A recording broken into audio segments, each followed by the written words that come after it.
Hello everybody, welcome to Crafty Soup. My name is Misty. I create with paper and photos in artful ways, and today's video is my Mystery Box Monday monthly series. So let's go ahead and dive into this mystery box and see what we can do.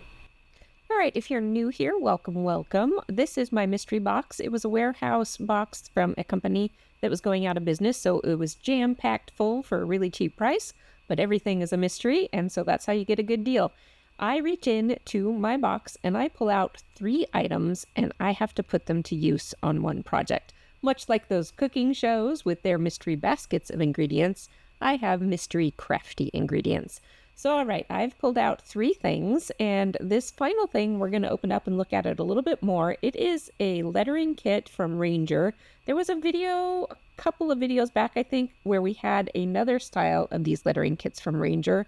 That one focused on their pearly mica powders called Perfect Pearls, and I'll link you up to that video so that you can check that one out. Now this one, when I opened up the package, I thought they were embossing powders, and sure enough, when I looked at the box a little more carefully, they are embossing powders. And included in this kit, we have a stamp block, some cardstock to get started with, this stamp set, as well as an embossing ink pad and an embossing pin. And if you've never used an embossing pin before, it is a lot of fun, and it's also good for mistakes, so I will show you some tips and tricks with that.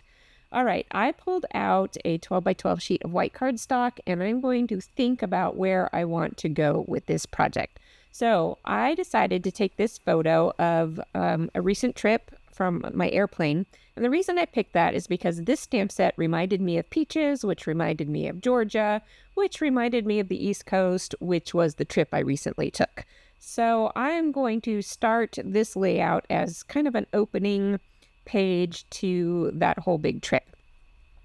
I just printed the one photo. I printed it, it's not quite 3 by 4, but it's along those lines. I just picked a good ratio to get most of the image in there that I wanted. And this layout is going to involve a lot of heat embossing. And I'm going to use those card bases to create a grid layout on a 12 by 12 scrapbook page. So I always use card making supplies and scrapbooking supplies interchangeably. I know that's not some people's worlds, but I want to share with you what I do along those lines so that you can open up your supply options. Now, I did show you here that I am going to be sure to stamp on the smooth side of my cardstock because the textured side does not stamp well. I was having trouble getting those clear stamps off the stamp block. I'm carefully inspecting the rubber stamp here to see if I could cut off the little phrase that's attached to it that I don't want there. It's not going to be able to cut off well, so I'm going to have to a little bit carefully mask it. And I'm thinking about how I want to start creating this layout. Up at the top, I'm going to use the word hello and then finish writing my title with that pin. And I'm going to use each of these these card fronts as blocks to my layout. One will be for journaling, one will be for the photo. Oh, and when I opened up this ink pad, it was very oily and sticky, and so I don't know if I would recommend these letter-it kits. It's possible that my kits have been sitting around for a while. I've had this box in my craft room for a year and a half at least, maybe longer. So it could be that my stuff just isn't super fresh anymore. And yet I would like products that I buy to last longer than that. So I'm not sure what's up with these ink pads. I wouldn't recommend them if you find them separately. But other Ranger products are very high quality, so this kind of confuses me a little bit. At any rate, I did test that stamp on a scratch piece of paper, put some embossing powder in it, and because of the design of the stamp, which is very shaded, the embossing powder filled in too much of the gaps. So instead of doing a straight ink stamping, I stamped off on a scratch pad to get most of the ink off, and then did my final stamp without re-inking anything onto my card so that I could get a much clearer image, because embossing powder heats up and melts, and it tends to blur out the lines of an image just a little bit. And when you have a lot of detail, all that detail can run together and get blurry. All right, as I was explaining that, I am doing additional heat embossing on this card, and it's going to be just a decorative journaling card that I add.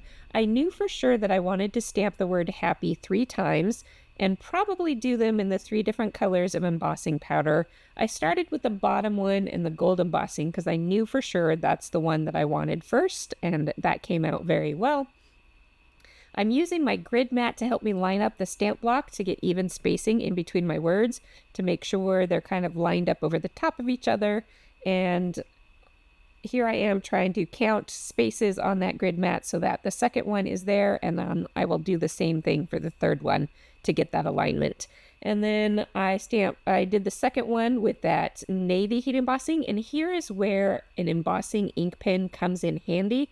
I had some gaps in my stamping because you're freehand stamping, it's more likely to go wrong, but filling it in with that embossing pen and re-adding some more embossing powder can correct those mistakes. Here's another thing you can do with embossing pens, and that is to just freehand write with them.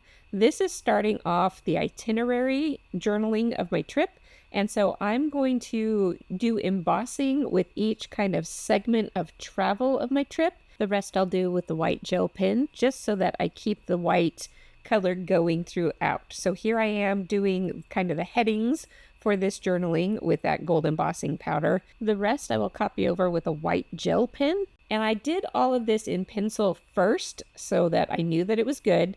And I'm embossing and writing over that pencil. I will erase it all later after everything is super, super dry so that I don't smear or smudge anything. White ink tends to stay wet for a very long time. I did some more embossing, just little doodled hearts to go around the frame of my photo. That upper section I did not do any embossing on because one of my other items from my mystery box was these decorative paper clips, which I totally love. In fact, I think I own some or have owned some exactly like this in the past, and I've used most of them up already. So I am happy to play with these again.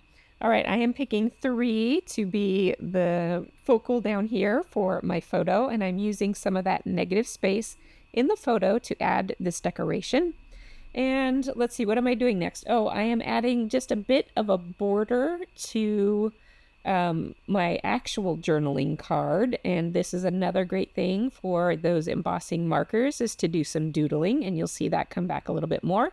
And here I am adding different colors to the same project. Now you do have to clean up in between each color, but you do not have to heat set on your project for each color, because once it's stuck to your embossing powder, it's pretty good there and it won't let the other colors stick. So I put down my gold first, didn't heat it, just set it aside, cleaned up my mat, and then did my blue, and then I'm going to repeat that again with the white. And even with the white, you won't get a lot of mixing, maybe just a little bit at the very edges of where those lines meet. You might get a little bit of mixing, but I kind of like that.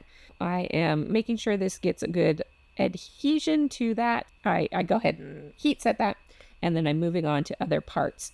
Now, speaking of handwriting things, if you don't feel comfortable with your handwriting, you can give yourself a line to write on. Sometimes I will physically draw pencil lines, but today I felt okay with just giving myself a baseline to kind of keep things from going way too crooked.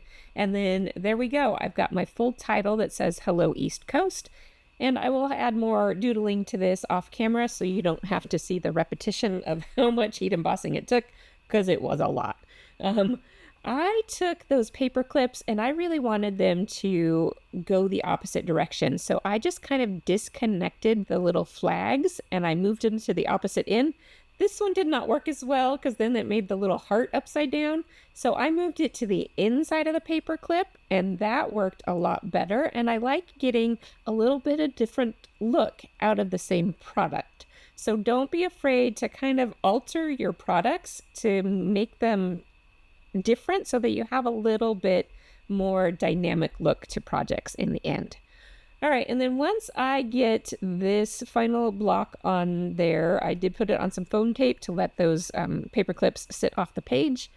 I will add a few things off camera just because I was feeling really tired, so I will get my journaling a little bit more detail around the edges. And that will complete the page for this time. So I want to thank you so much for being here. I hope you enjoy my Mystery Box Monday series. It's just a goofy, fun, creative thing to do once a month. I will be back soon with more videos for you. And until then, I hope you have an artful day.